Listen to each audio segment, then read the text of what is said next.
ഇന്നത്തെ നമ്മുടെ റെസിപ്പി വളരെ എളുപ്പത്തിൽ നമുക്ക് വീട്ടിൽ തന്നെയുള്ള ഇൻഗ്രീഡിയൻസ് വെച്ച് തയ്യാറാക്കി എടുക്കാൻ പറ്റുന്ന വളരെ ക്രിസ്പിയും ടേസ്റ്റി ആയിട്ടുള്ള ഒരു സ്നാക്കാണ്. ഒരു പക്ഷേ നിങ്ങളിത് ഇതിന് മുൻപ് പരീക്ഷിച്ചിട്ടുണ്ടാവില്ല. അപ്പോൾ എല്ലാവരും ഇതൊന്ന് പരീക്ഷിച്ച് നോക്കിയിട്ട് അഭിപ്രായം അറിയിക്കണം കേട്ടോ. അപ്പോൾ ഇതിനായിട്ട് ഞാൻ ആദ്യം ഒരു ഡീപ്പ് സോസാണ് തയ്യാറാക്കുന്നത്. ഇതിനായിട്ട് ഞാനൊരു ബൗളിലേക്ക് ഒരു 3 ടേബിൾ സ്പൂൺ മയോണൈസ് ചേർത്ത് കൊടുക്കുന്നുണ്ട്.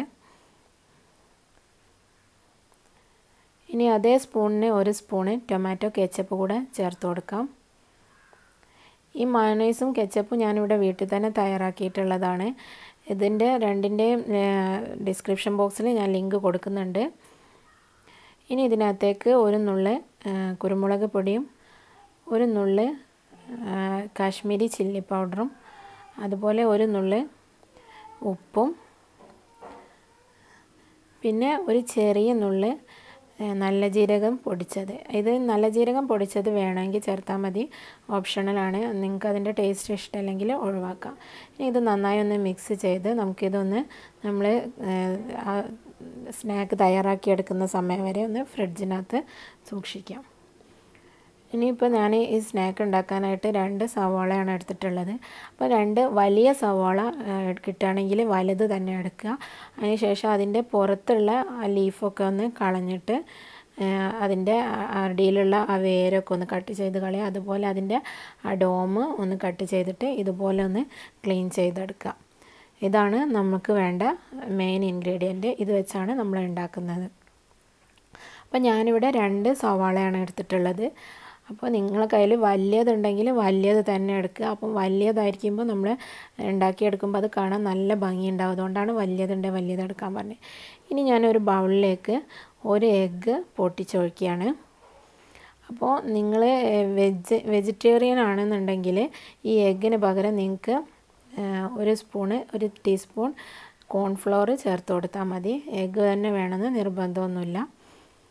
ഇനി ഇതൊന്ന് നമുക്കൊന്ന് ജസ്റ്റ് ഒന്ന് ബീറ്റ് ചെയ്തെടുക്കാം. ഇനി ഇതിലേക്ക് ഞാൻ ഒരു അരക്കപ്പിൻ്റെ ഏകദേശം ഒരു അരക്കപ്പ് പാല് ചേർത്ത് കൊടുത്തിട്ടുണ്ട്. അരക്കപ്പ് മുഴുവനായിട്ടൊന്നും ചേർക്കണം എന്ന് നിർബന്ധമില്ല. ഒരു അരക്കപ്പോളം പാല് ചേർത്തിട്ടുണ്ട്. ഇനി ഇതിലേക്ക് ഒരു പിഞ്ച് ഉപ്പ് കൂടെ ചേർത്ത് കൊടുക്കാം.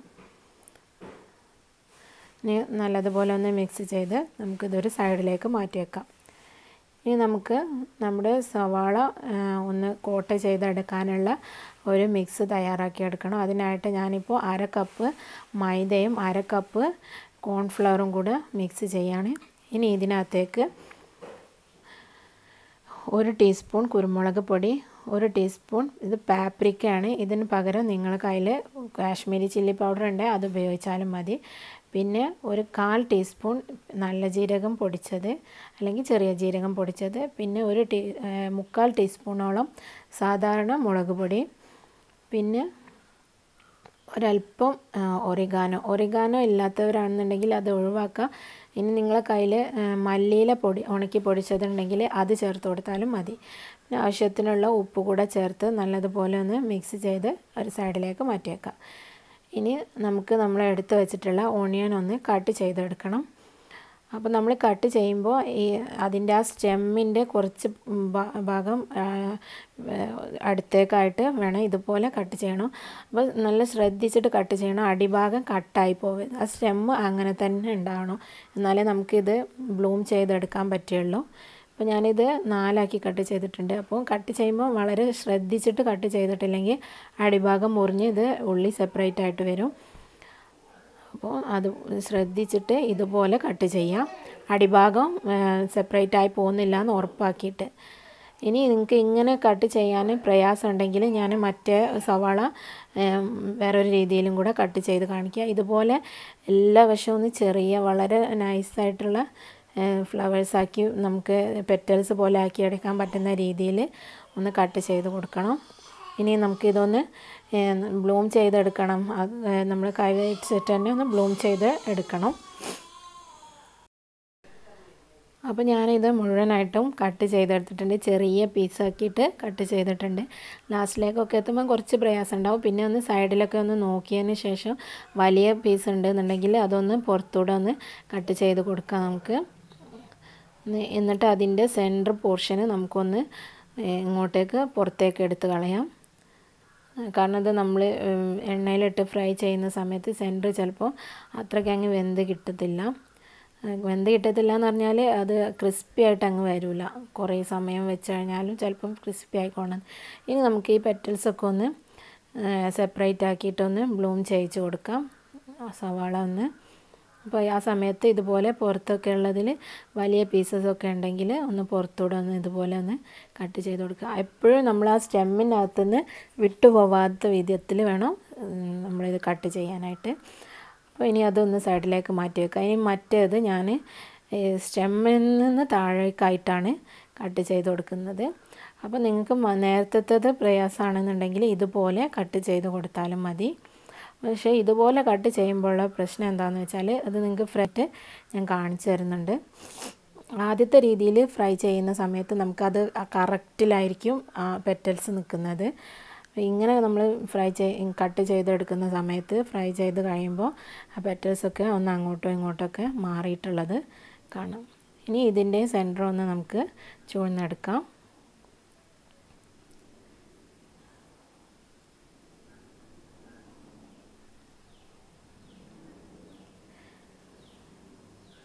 അപ്പോൾ നമ്മളെ ഒനിയനെല്ലാം ഞാനിവിടെ ബ്ലൂം ചെയ്തെടുത്തിട്ടുണ്ട്. അപ്പോൾ ഇതിൻ്റെ ഓരോ ലീഫും സെപ്പറേറ്റ് ആക്കി കൊടുത്തിട്ട് വേണം നമുക്ക് ഇതിന് കോട്ട് ചെയ്തെടുക്കാനായിട്ട്. എന്നാലേ നമുക്ക് ആ ഒരു ഇതിങ്ങനെ വിടർന്ന് നിൽക്കുന്ന ആ ഒരു കണ്ടീഷനിൽ നമുക്ക് ഫ്രൈ ചെയ്യാനായിട്ട് പറ്റുള്ളൂ. അപ്പോൾ ആദ്യം നമ്മൾ നേരത്തെ തയ്യാറാക്കി വെച്ചിട്ടുള്ള എഗ്ഗിൻ്റെയും പാലിൻ്റെ ബാറ്ററിൽ നമ്മൾ മുറിച്ച് വെച്ചിട്ടുള്ള ഒനിയൻസ് ഒന്ന് ഡിപ്പ് ചെയ്യാം. എല്ലാ വശത്തും ഒന്ന് ആ ബാറ്റർ ഒന്ന് എത്തുന്ന രീതിയിൽ ഡിപ്പ് ചെയ്തെടുക്കാം. ഒന്ന് നല്ലതുപോലെ അതിൻ്റെ ഓനിയൻസിൻ്റെ ലീഫൊക്കെ ഒന്ന് വിടർത്തി കൊടുത്ത് അതിനകത്തൊക്കെ ഒന്ന് ആ ബാറ്റർ എത്തുന്ന രീതിയിൽ ഡിപ്പ് ചെയ്യാം. ഇനി നമുക്കിത് നമ്മൾ ഉണ്ടാക്കി വെച്ചിട്ടുള്ള ഈ പൗഡറിലേക്ക് ഇട്ട് കൊടുക്കാം. ഇത് ഒരു സ്പൂൺ വെച്ചിട്ടോ അല്ലെങ്കിൽ നിങ്ങളെ കൈ കൊണ്ട് തന്നെയോ ഇതിന് അകത്തേക്ക് ഈ പൊടി മുഴുവനായിട്ടും എത്തുന്ന രീതിയിൽ എല്ലായിടത്തും എത്തണം. നല്ലതുപോലെ കോട്ടായിട്ട് കിട്ടണം. ഒന്ന് വിടർത്തി എല്ലാ സ്ഥലത്തും എത്തുന്ന രീതിയിൽ ഇതൊന്ന് റെഡിയാക്കിയെടുക്കാം. അതിനുശേഷം ഇങ്ങനെ കമഴ്ത്തി വെച്ചിട്ടൊന്ന് തട്ടി കൊടുക്കണം. അപ്പോൾ എക്സസ് ആയിട്ട് എന്തെങ്കിലും പൊടി അതിനകത്ത് അടിഞ്ഞിട്ടുണ്ടെങ്കിൽ അതങ്ങ് പോവും. അത് എക്സസ് ആയിട്ട് എല്ലായിടത്തും ഒന്നൊരു തിന്നായിട്ടുള്ള കോട്ടിങ് ഉണ്ടായാൽ മതി. അധികമായിട്ട് പൊടി ഇട്ട് കഴിഞ്ഞാൽ നമ്മളിത് എണ്ണയിലിട്ട് ഫ്രൈ ചെയ്യുന്ന സമയത്ത് ആ പൊടി അതിനകത്ത് കിടന്നിട്ട് അത് പിന്നെ കരിഞ്ഞിട്ട് നമ്മൾ പൊരിക്കുന്ന സമയത്ത് അത് കരിഞ്ഞ് പിടിക്കും. അപ്പോൾ ഇതിൻ്റെ പുറം ഭാഗം ഒന്നുകൂടെ ഇതുപോലെ നനച്ച് കൊടുത്തിട്ട് പുറം ഭാഗം മാത്രം ഒന്നുകൂടെ നനച്ച് കൊടുക്കുക. കാരണം നനച്ച് കൊടുത്തില്ലെങ്കിൽ അതിൻ്റെ പുറം ഭാഗത്ത് കോട്ടിങ് ഉണ്ടാവില്ല. നമ്മൾ എണ്ണയിലിടുമ്പോൾ ഒന്നുകൂടെ നനച്ച് കൊടുത്തിട്ട് ഒന്നുകൂടെ ആ പൊടിയിലൊന്ന് മുക്കിയെടുക്കാം. അപ്പോൾ നമ്മൾ ഒരു ഒനിയൻ ബ്ലൂം ചെയ്തെടുത്തിട്ടുണ്ട്. ഇനി നമുക്ക് ഇതുപോലെ തന്നെ മറ്റേ ഒനിയനും ഒന്ന് ബ്ലൂം ചെയ്തെടുക്കണം. ഇതൊരു പാത്രത്തിലേക്ക് മാറ്റി വെച്ചിട്ട് അടുത്തത് കൂടെ ഇതേ രീതിയിൽ തന്നെ ഒന്ന് റെഡിയാക്കി എടുക്കാം. ഇപ്പോൾ ഞാനിവിടെ 2 ഒനിയൻസും ശരിക്കും കോട്ടിങ്ങൊക്കെ നടത്തി എടുത്തിട്ടുണ്ട്. ഇനി നമുക്കിത് ഫ്രൈ ചെയ്യാണ് വേണ്ടത്. നല്ല തിളച്ച എണ്ണയിലിട്ട് ഡീപ്പ് ഫ്രൈ ചെയ്യണം. അപ്പോൾ നമ്മൾ ഫ്രൈ ചെയ്യാൻ എടുക്കുമ്പോൾ അതിൽ ഒന്നുകൂടെ ഒന്ന് തട്ടി കൊടുക്കുക. അതിൻ്റെ മുകളിൽ എന്തെങ്കിലും എക്സസ് ആയിട്ടുള്ള ഇതൊക്കെ പറ്റി പിടിച്ചിരിക്കുന്നുണ്ടെങ്കിൽ അതൊന്ന് കൊഴിഞ്ഞ് വീണ് പൊട്ടുക. അതിന് വേണ്ടിയിട്ട് ഒന്നുകൂടെ തട്ടിയിട്ട് ഇതുപോലെ നമ്മൾ ആ ബ്ലൂം ചെയ്ത ഭാഗം താഴേക്കാക്കിയിട്ട് എണ്ണയിലേക്ക് ഇട്ട് കൊടുക്കാം. എന്നിട്ട് ലോ ഫ്ലെയിമിൽ വെച്ചിട്ട് നല്ലതുപോലെ ഗോൾഡൻ കളറായി വരുന്നത് വരെ ഒന്ന് ഫ്രൈ ചെയ്തെടുക്കണം. ലോ ഫ്ലെയിമിൽ വെച്ചിട്ട് ചെയ്താൽ മതി. അല്ലെങ്കിൽ ആ ഒനിയൻസിൻ്റെ ലീഫൊന്നും അത്രയ്ക്ക് അങ്ങ് ക്രിസ്പി ആയിട്ട് കിട്ടില്ല. അതിങ്ങനെ ഒരു ചളി പോലെ ഇങ്ങനെ ഇരിക്കും. അപ്പോൾ അത് നല്ലതുപോലെ ക്രിസ്പി ആയിട്ട് കിട്ടണമെന്നുണ്ടെങ്കിൽ ലോ ഫ്ലെയിമിൽ വെച്ചിട്ട് ചെയ്യണം. ഒരു ഭാഗം ഗോൾഡൻ കളറായി വരുമ്പോൾ ഒന്ന് മറിച്ചിട്ട് കൊടുത്തിട്ട് മറ്റേ ഭാഗം ഒന്ന് ഗോൾഡൻ കളറാക്കി എടുക്കാം. പിന്നെ തീ കൂട്ടി വെച്ച് കഴിഞ്ഞാൽ ഇതിൻ്റെ പൊടി മാത്രം കളർ മാറി ഫ്രൈ ആയതുപോലെ ഉണ്ടാവും. ഓനിയന് ഫ്രൈ ആയിട്ട് കിട്ടില്ല. അപ്പോൾ അത് ശ്രദ്ധിച്ചിട്ട് തീ വളരെ കുറച്ച് വെച്ചിട്ട് ചെയ്യാം. ഇപ്പോൾ ഞാൻ ഒരെണ്ണം ഇവിടെ ഫ്രൈ ചെയ്തെടുത്തിട്ടുണ്ട്. ഇനി മറ്റേത് നമുക്ക് ഇതേ രീതിയിൽ തന്നെ ചെയ്തെടുക്കാം. മറ്റത് ഞാൻ കൈ കൊണ്ട് തന്നെ ഇട്ട് കൊടുക്കുകയാണ്. എണ്ണ ഒന്ന് വേണമെങ്കിൽ നമുക്ക് താഴേന്ന് ഇതിൻ്റെ മുകൾ ഭാഗത്തേക്ക് ഒന്നിങ്ങനെ കോരിയൊക്കെ ആക്കി കൊടുക്കാം. അപ്പോൾ ഞാൻ രണ്ടാമത്തത് ഇവിടെ ഫ്രൈ ആക്കി എടുത്തിട്ടുണ്ട്.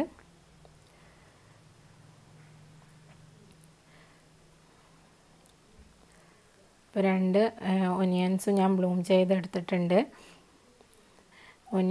ബ്ലൂമിങ് ഒനിയൻ, ഓനിയൻ ബ്ലോസം എന്നൊക്കെ പറയുന്ന ഒരു ഡിഷാണിത്. ഒരു അമേരിക്കൻ ഡിഷാണ്. സ്റ്റാർട്ടർ അല്ലെങ്കിൽ അപ്പറ്റൈസറായിട്ട് സെർവ് ചെയ്യുന്നതാണ് പല ഹോട്ടലുകളിലും. അപ്പം വളരെ ടേസ്റ്റാണ് ഇത് കഴിക്കാനായിട്ട്. ഞാനിവിടെ ഫസ്റ്റ് ടൈം ഉണ്ടാക്കിയപ്പോൾ കുട്ടികൾക്കൊക്കെ വളരെ ഇഷ്ടമാവുകയുണ്ടായി. അങ്ങനെയാണ് ഞാനിത് വീണ്ടും ട്രൈ ചെയ്ത് പിന്നെ ഇപ്പോൾ ഇതിൻ്റെ ആ ഒരു റെസിപ്പി നിങ്ങൾക്കായിട്ട് ഇട്ട് തരുന്നത്. അപ്പോൾ ഇതിൽ ചെറിയ വേരിയേഷൻസൊക്കെ ഞാൻ വരുത്തിയിട്ടുണ്ട്. പിന്നെ ചില ഇതിൽ ചേർത്തിട്ടുള്ള സ്പൈസസൊക്കെ നമ്മളെ നാട്ടിൽ അവൈലബിൾ അല്ലാത്തതൊക്കെ ചിലതുണ്ട്. അതെല്ലാം മാറ്റിയിട്ട് നമ്മളെ നാട്ടിൽ അവൈലബിൾ ആയിട്ടുള്ളതാക്കി മാറ്റിയിട്ടുണ്ട്. ഇനി ഇത് നമ്മൾ നേരത്തെ തയ്യാറാക്കി വെച്ചിട്ടുള്ള ആ സോസിൻ്റെ കൂടെ സെർവ് ചെയ്യാം. അപ്പോൾ വലിയ ഒനിയൻസ് ഉണ്ടെങ്കിൽ അത് തന്നെ എടുത്തിട്ട് ചെയ്യാം. അപ്പോൾ ഇന്നത്തെ വീഡിയോ നിങ്ങൾക്ക് എല്ലാവർക്കും ഇഷ്ടമായിട്ടുണ്ടാകുമെന്ന് കരുതുന്നു. വീഡിയോ ഇഷ്ടമായെങ്കിൽ ഷെയർ ചെയ്യാനും ലൈക്ക് ചെയ്യാനും മറക്കരുത്. പിന്നെ സബ്സ്ക്രൈബ് ചെയ്യാത്ത ആളാണെങ്കിൽ ചാനൽ സബ്സ്ക്രൈബ് ചെയ്യാനും മറക്കരുത് കേട്ടോ. ഇൻഷാ അല്ലാഹ് മറ്റൊരു വീഡിയോയുമായിട്ട് മറ്റൊരു എപ്പിസോഡിൽ വീണ്ടും കാണാം. Thank you for watching.